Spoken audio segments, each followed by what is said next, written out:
할렐루야. 1월 19일 월요일 새벽 기도에 나오신 하늘 가족 여러분 환영합니다. 우리 사도신경 하심으로 우리의 신앙을 고백하겠습니다.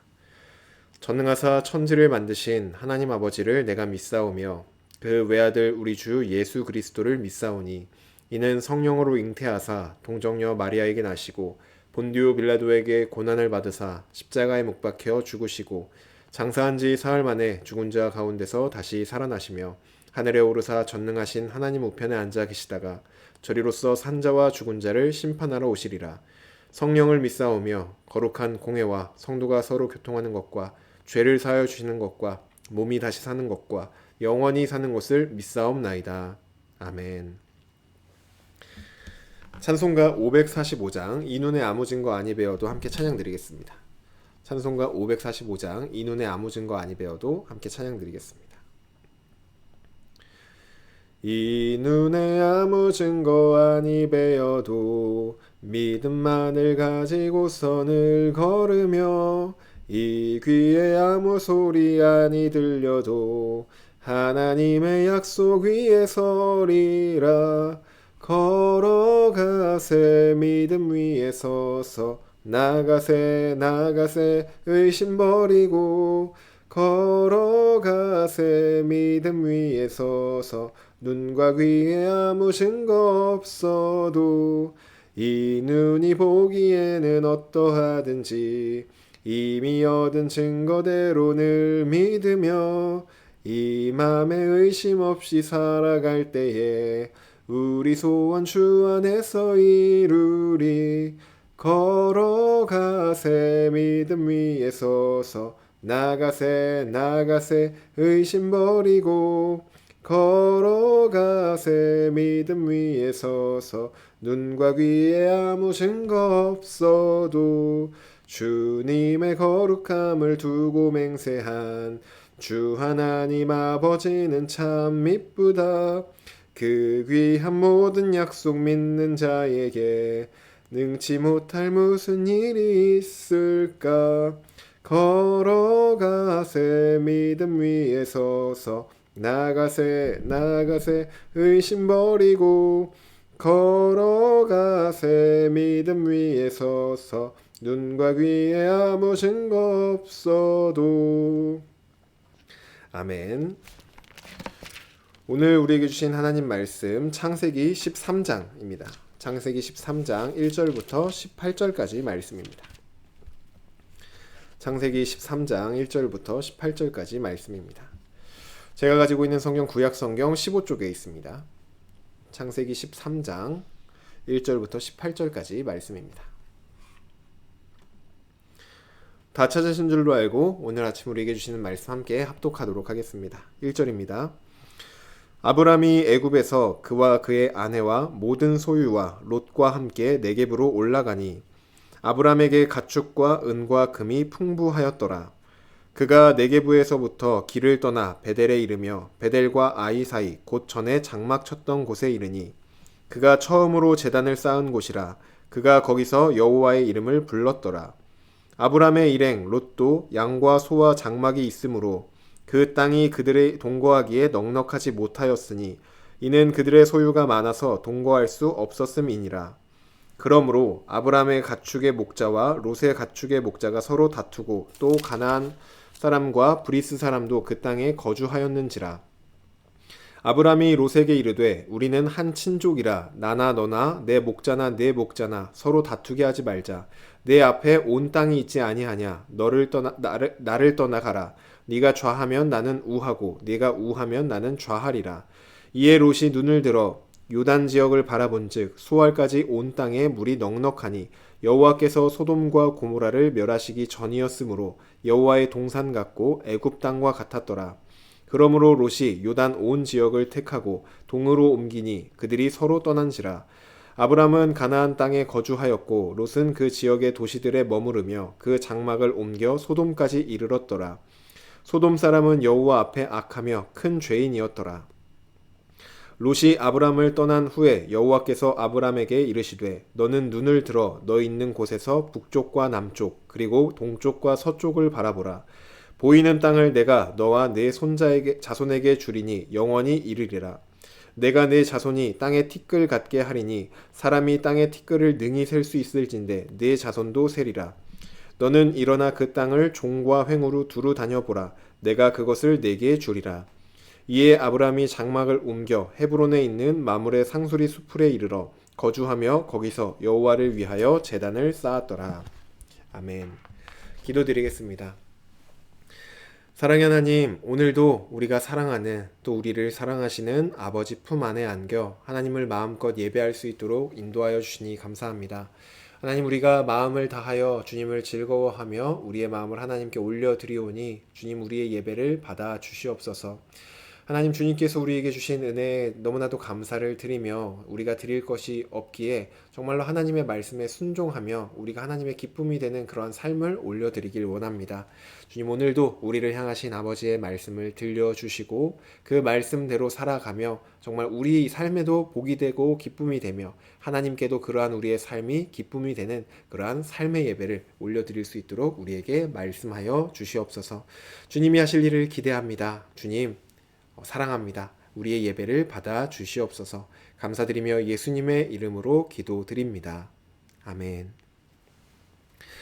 할렐루야. 오늘 우리 함께 읽은 창세기 13장 1절부터 18절 말씀으로 하나님 말씀 함께 나누고자 합니다. 네, 아브람이죠. 근데 아브람은 가나안 땅을 덮친 기근을 피하기 위하여 애굽으로 내려갔습니다. 그는 애굽에서 자신의 생명을 지키기 위하여 자신의 아내였던 사라를 내 여동생이다 라고 소개를 하였었죠. 아브라함의 이러한 계획은 나름 완벽한 계획이었지만 바로 왕이 사라와 결혼을 하려는 바람에 그의 계획은 완전히 무너지고 아내를 빼앗기게 되었습니다. 모든 것이 다 끝난 것만 같았던 그때 어찌된 영문인지 바로 왕이 아내를 돌려주었고 또 이전에 주었던 신부지참금도 빼앗지 않은 채 그를 애굽에서 내쫓았습니다. 성경을 읽는 우리들은 이 아브라함에게 닥친 이 상황들, 우리는 하나님이 개입을 하셔가지고 그의 아내를 바로왕으로부터 아브라함에게 돌려주셨고 또 바로왕을 통하여서 아브라함의 재물을 불려주셨다는 것, 이것을 우리는 하나님이 개입하셔서 일어난 일이라는 것을 잘 알고 있습니다. 하지만 아브라함 입장에서 한번 생각을 해보면은 하나님께서 아브라함에게 내가 널 도와줄게 라고 말씀하신 적도 없었고 아브라함이 당시에 하나님을 향한 어떤 깊은 신앙이 있었던 것이 아니었기 때문에 지금 이 모든 일련의 과정들이 하나님께서 나를 도와주셨구나 라는 것을 생각하지 못했던 그런 상황이었습니다. 그 입장에서는 모든 일이 잘 풀려서 다행이긴 하지만 여전히 왜 어떻게 하다가 이렇게 된 거지? 어안이 벙벙한 채 가나안 땅으로 다시 돌아오게 된 것이죠. 그리고 이제 오늘 우리 함께 읽은 본문이 시작됩니다. 1절과 2절을 보시면 바로에게 받은 재물로 인하여서 애굽으로 내려갈 때보다 오히려 더 풍성한 소유를 가지고 아브람은 지금 가나안 땅에 돌아왔습니다. 그는 이전에 거주하였던 곳으로 돌아갔는데 그곳에 이제 가나안 땅에 예전에 왔을 때 세웠던 제단을 발견하게 됩니다. 그 제단을 보자 아브라함은 머리를 한 대 맞은 것처럼 모든 것이 이해되기 시작하였습니다.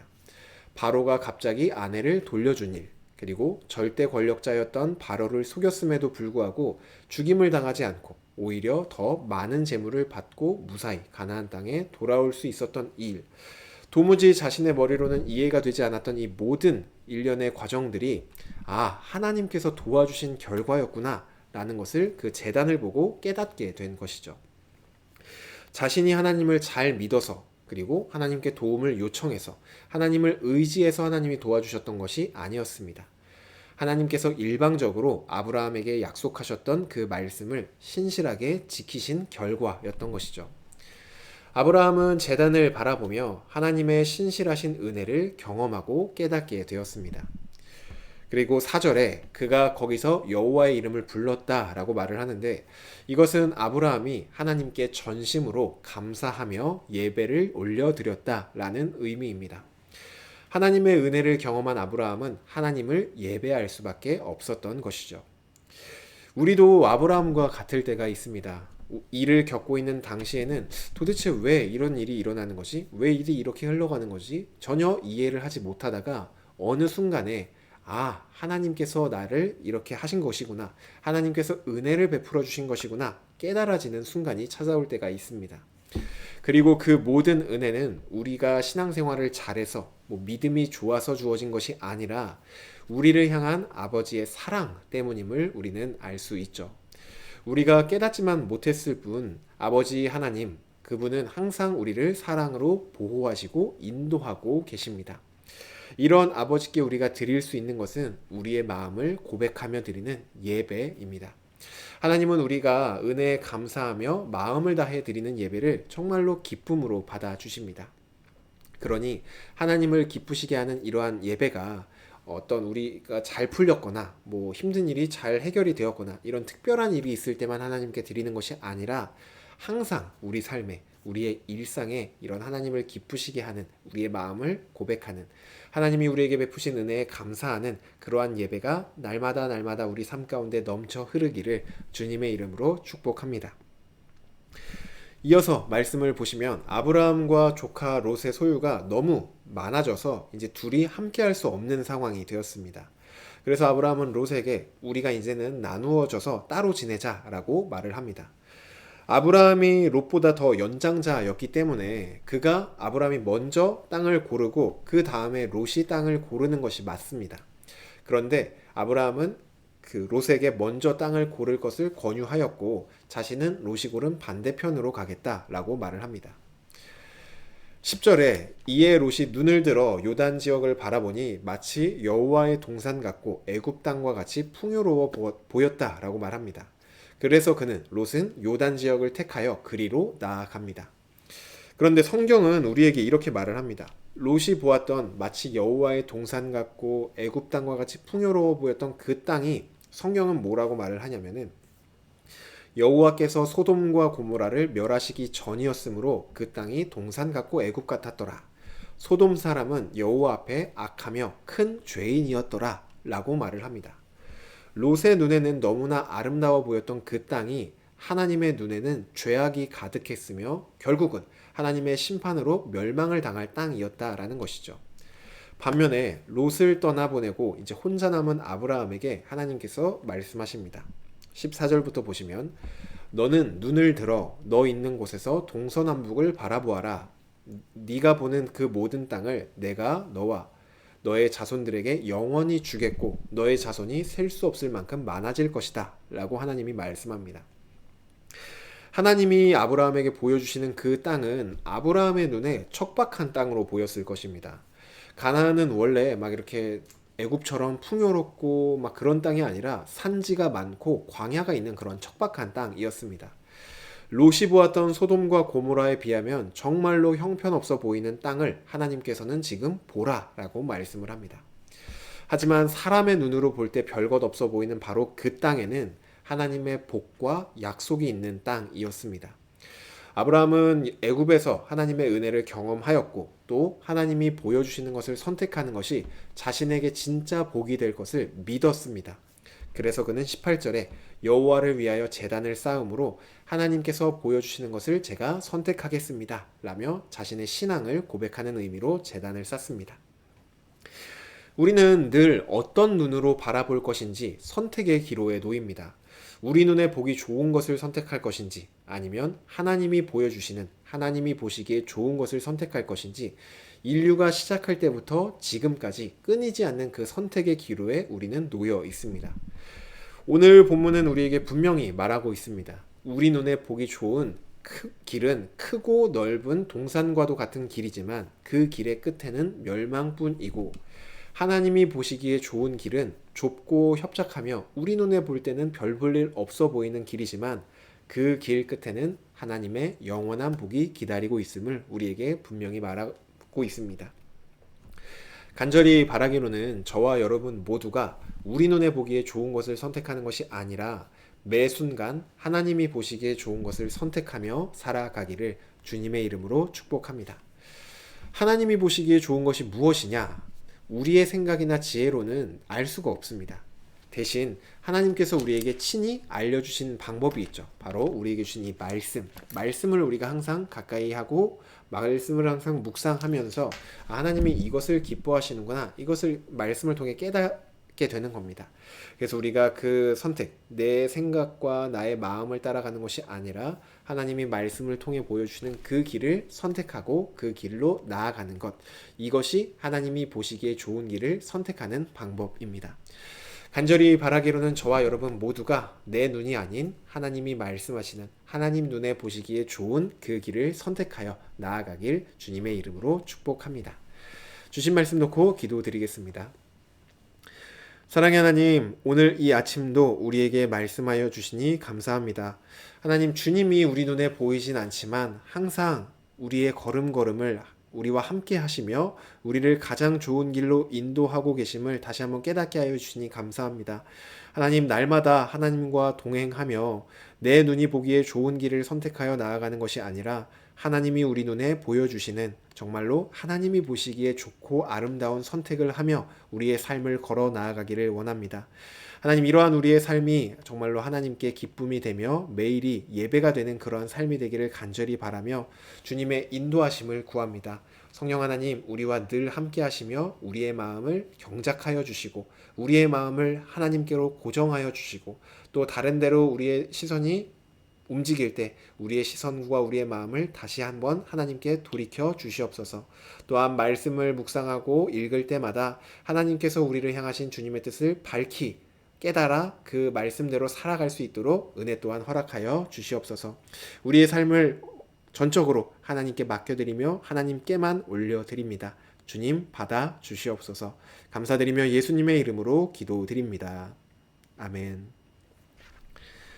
네, 오늘 예배를 마쳤습니다. 오늘도 우리에게 주어진 이 하루를 내 눈에 보기에 좋은 것을 선택하며 살아가는 것이 아니라 하나님이 우리에게 말씀을 통해 밝히 보여주시는 그 하나님이 보시기에 좋은 길을 선택하여 살아가는 저와 여러분 되기를 간절히 소망합니다. 네, 우리 환우들을 위해서도 기도해 주시고 또 각자 가지고 있는 기도의 제목들 그리고 오늘 말씀을 묵상하면서 주신 마음들을 통하여 같이 기도하시고 오늘 하루도 주님의 은혜로 살아가시기를 바랍니다.